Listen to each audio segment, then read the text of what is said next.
Well, hi, everybody. Welcome back. I guess I should start this podcast by telling you who you're getting your advice from. And then I have a couple questions I can go ahead and respond to, actually. So let's dive in.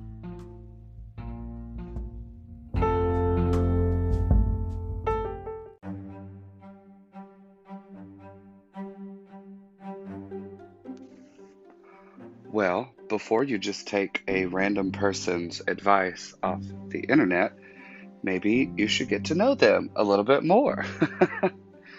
Who is Colana Bleu? Well, I'm a teacher, I'm a graduate student, I'm an advocate, I'm the president of an LGBTQ pride organization here in Auburn. And honestly, not to brag or anything, but I'm one hell of a drag queen. And people ask me a lot, why drag? And I say, because when a grown man puts on 4-inch heels and a wig and starts to talk, people tend to listen. You see, I'm from a small country community in southeast Alabama. 20 minutes from the nearest town, about an hour from the nearest gay club.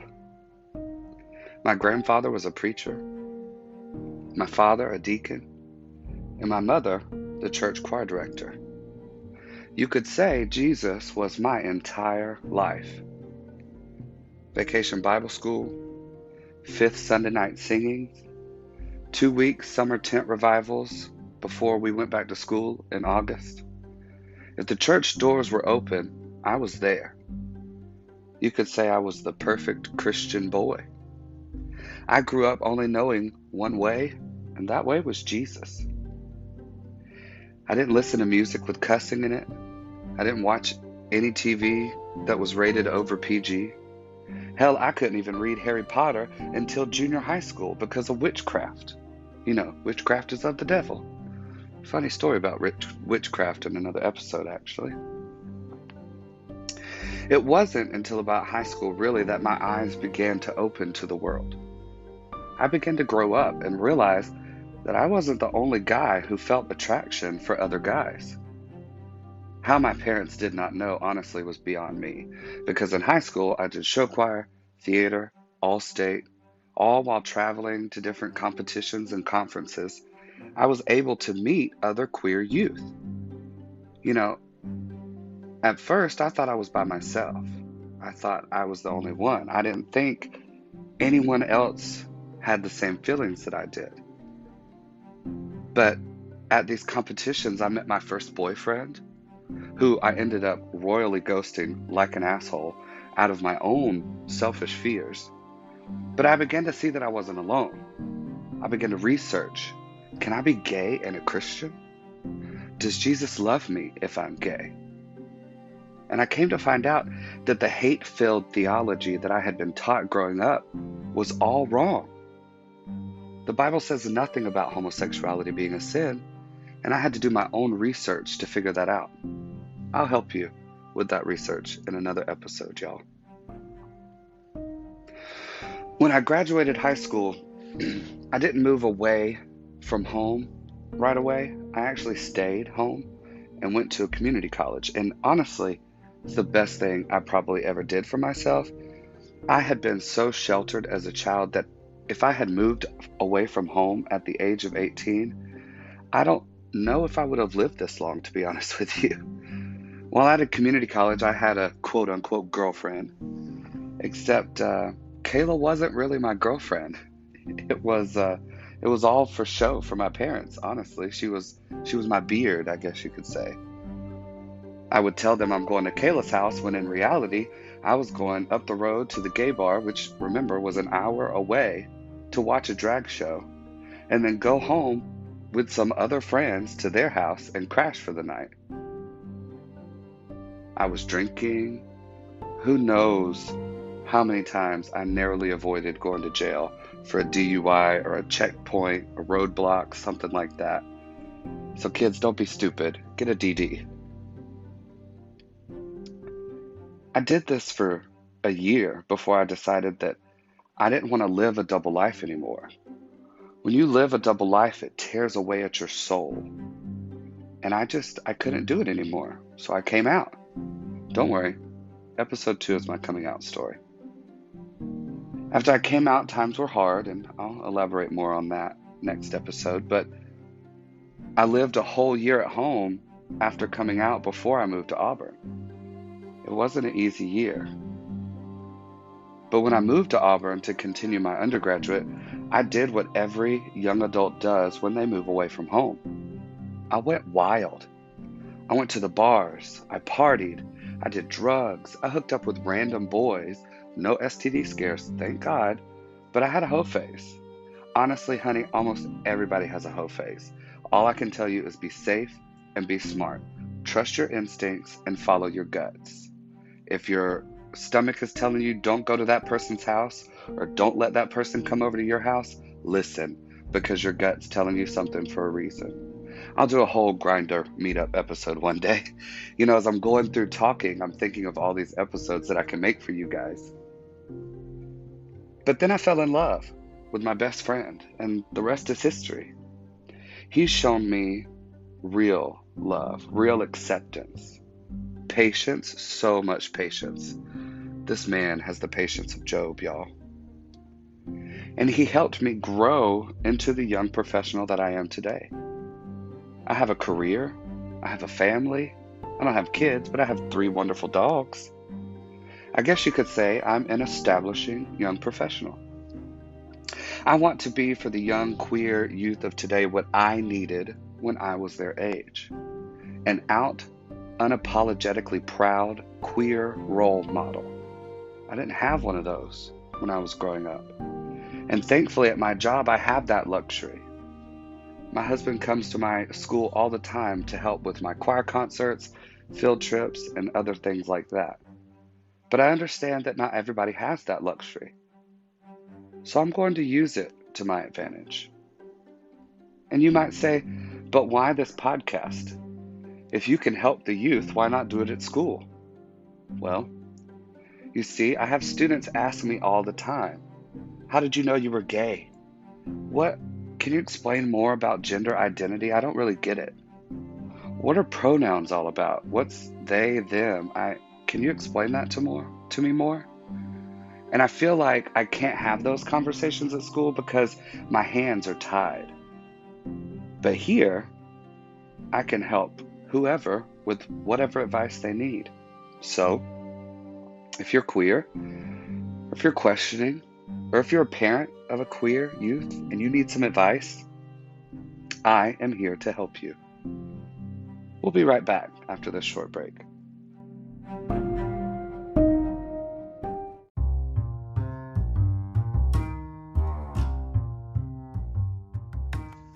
Hey y'all, I want you to go and stop by one of my favorite minimalistic queer apparel shops. It's called Queer and Company. You can find them at threadless.queerandco.com, or you can follow them on Instagram and any other social media at Queer and Co. Just spell out and, no ampersand or anything like that.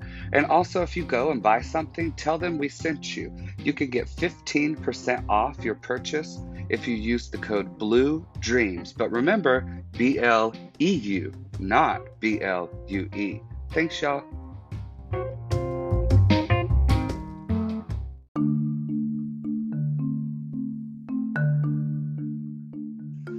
All right, y'all, welcome back.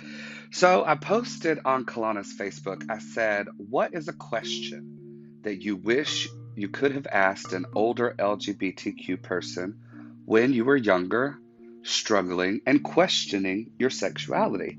And I had a lot of responses, so I whittled it down a little bit, but something that stood out to me other than the questions I was asked was the fact that people said that they don't know if they would have had the guts to walk up to an LGBTQ person and just ask them, like, how did you know you were gay? Or do you struggle with your sexuality? Or any of those questions like that. They were afraid that if they asked those questions, then somehow it would come back to mom, right? Or dad or whoever. So if you ever send a question in to me, and I'll give you my email at the end, if you ever send a question in to me, know that you can remain anonymous and that I don't have to give any identifiers.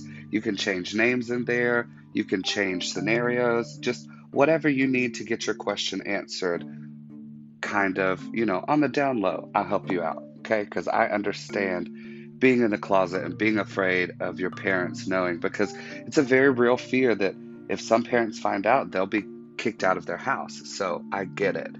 But here are just a few questions that stood out to me that I wanted to go ahead and answer for you guys to see if you like my advice or not. So here we go. Question one. Is it okay for me to struggle with my sexuality? And I would say abso-freaking-lutely. Listen, the hardest thing for me to wrap my head around when I was younger was all the societal bullshit that they try and trick you into believing. Sexuality is a spectrum. Sexuality is fluid. You may be attracted to guys and girls right now. Maybe you have a preference for girls more than guys or vice versa, but you don't have to be stuck in one spot. Sexuality is not concrete. If you come out, let's say you come out now as a cisgendered female, and you're attracted to both men and women, but you move off to college like I did, and you maybe embraced all of God's creations, and now a few years later you want to change your mind, and maybe now you're gender nonconforming pansexual. Guess what? It's okay, because gender and sexuality, all of that is fluid. All of that is a spectrum. You can move along that spectrum any way you see fit. It's okay. That's the problem I think some people get hung up on, is they feel like they have to find an identity and stick to that identity, and that identity is theirs forever. It's not, because when I came out, I was a cisgender gay man. Now I'm a gender nonconforming pansexual. So it's okay to evolve and to move along that spectrum. Question two. Is being gay a choice? Absolutely not. Your attraction to somebody is not a choice. It's all genetics. I remember once I was having a terrible screaming match with my mother because after I came out, we fought a lot. And I remember screaming at her saying, why would I choose this? Why would I choose to be hated by my family, thrown out of the church who claimed they loved me so much? Why would I choose to, for lack of a better word, be the shit stain of society, all because of the person that I love? Didn't Jesus say, my greatest commandment is to love thy neighbor as thyself? So why are we gatekeeping who each other can love? Your attraction to someone is genetics, like I said. It's all how those wires in your brain are connected and has nothing to do with a choice. Now, lifestyles, those can be choices, right? I choose to live a lifestyle of a drag queen. I don't have to do that, but I do. It's just part of who I am. Now, we don't kink shame on this podcast, so you live whatever lifestyle that you are comfortable living. But you cannot choose who you are attracted to. It's just something that happens. Honestly, one day you'll be walking around not looking for love, and it will smack you right in the face, because it did it to me. People ask me all the time, they say, does it really get better? And I say, short answer, yes. And long answer, yes. But it takes time and work, I'll be honest when I say that I've thought about killing myself, and when I was younger, even unsuccessfully tried to do that. But apparently my life wasn't over yet. I had a bigger purpose to fulfill, and so I woke up. I remember waking up from that failed attempt angry that I was still alive, angry that I was still here, but also relieved because I knew that if I'd have taken my life at 15, I would have missed out on so much. And so I'm here to tell you today that my email is always open for you. colanableu@gmail.com. colanableu@gmail.com. Because I remember what those hopeless moments feel like, and I thought I had nobody in my corner. But I'm here to tell you that Colana is always in your corner and always on your side. Please message that email. It comes right to my phone. Now, I'm old, so sometimes I go to bed early, but I promise as soon as I read your messages, I will respond. And the last one for today, before we close out the show, was one that I kind of came up with myself. It said, what would you tell seventh grade you the moment you realized you were different? I would say embrace it. Harness that power and use it to your advantage. Bullies in school that pick on you are just mad that they don't have the courage and the confidence to be their authentic selves. Hell, they probably don't even know who they are. And so they're mad at you because you figured it out early. It's not something to be ashamed of at all, and it's nothing to be embarrassed about. When you come out, your mother's going to be upset because of how it's going to make her look. But fuck her feelings and be you. We'll be right back.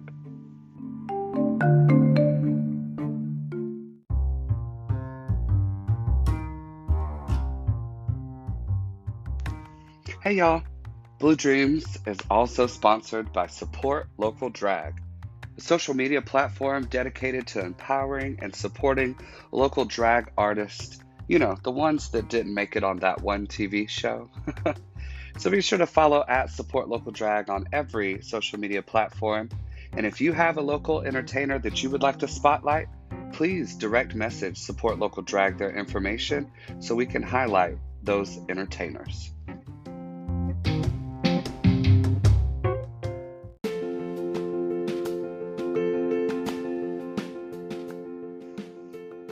Well, that wasn't too bad for a first episode, I don't think.